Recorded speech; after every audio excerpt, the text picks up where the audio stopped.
Hey there, it's Lyndon Holdeman, Holden Realty Group, and for 20 plus years, I've been helping buyers, sellers, and real estate investors buy and sell property in the greater Vegas Valley and also in other parts of the country to a certain degree. And I'm just excited to talk to you about real estate. And this is our Friday update. So it's April 12th, Friday, April 12th, and 2024. And so we're going to cover couple things specific to today. As of my time of this recording, which it's mid to late morning, and I am recording the current interest rate is 7.3% for a 30-year fixed mortgage. Now that's up from what we've had in the past from previous weeks. I usually don't record this except on Fridays.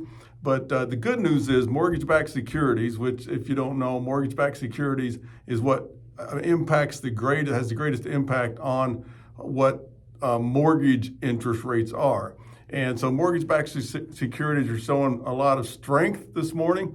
And from what I'm seeing, which means that interest rates should be a positive trend for interest rates. They should be pushing down based on that data. So we'll see what happens throughout the day. But as always, just make sure you're getting quality information when you're deciding when to secure a mortgage loan. If you ever need assistance with that, obviously don't hesitate to reach out. We'll always refer you to somebody that's competent, that fits your profile and needs and what you're looking for.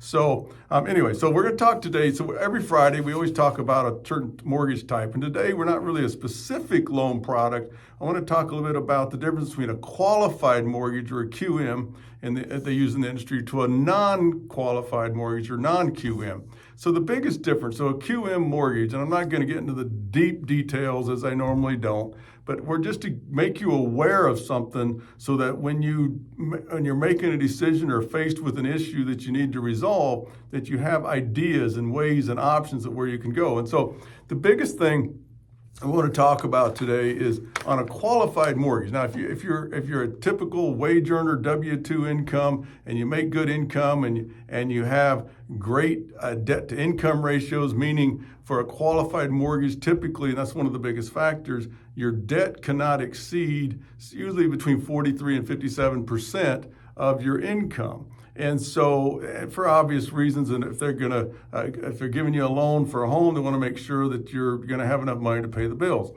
And so that's a really, really big factor. And so for the advantage of a qualified mortgage is typically it's lower interest rates. Qualified mortgages, which, your conventional 30-year fixed qualified mortgage, and FHAs, qualified mortgage, VA loans are qualified mortgages.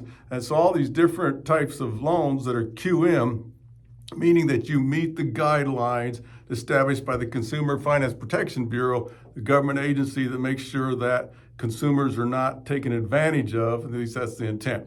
And so that's QM mortgages. Now, however, if you're in a certain situation, meaning that your income isn't as verifiable or goes up and down, or you're an independent contractor or a gig worker, or you're a couple of, in fact, I've got a list here. So self-employed business owners, those with higher levels of debt, low credit score can sometimes be handled by a non-QM mortgage instead. Real estate investors like I am and a lot of people I work with, freelance or gig economy with varying income, meaning your income's not as secure, straight. Foreign nationals sometimes can fit that category.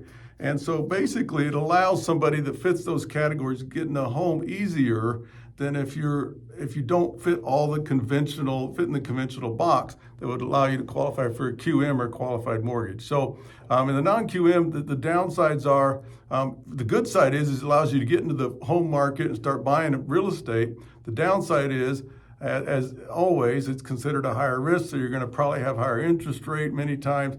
Usually you're going to need at least 20% down on the loan, where sometimes there's options with QM you can get as low as 3.5% or 3% down, or even 0 on a VA loan. So just be aware of that. Just be aware, open your mind, do your research, do your due diligence, and make sure you're working with a professional that understands the difference, a good quality mortgage broker that we can always refer you to if you need that assistance and you're ready to start having that discussion. So Lyndon Holdeman, Holden Realty Group, just go ahead and click on the calendar link below if you'd like to schedule a time, a quick call with me to talk more about real estate or real estate related matters. We always love to talk real estate. So Lyndon Holdeman, Holden Realty Group, hope you have a great day.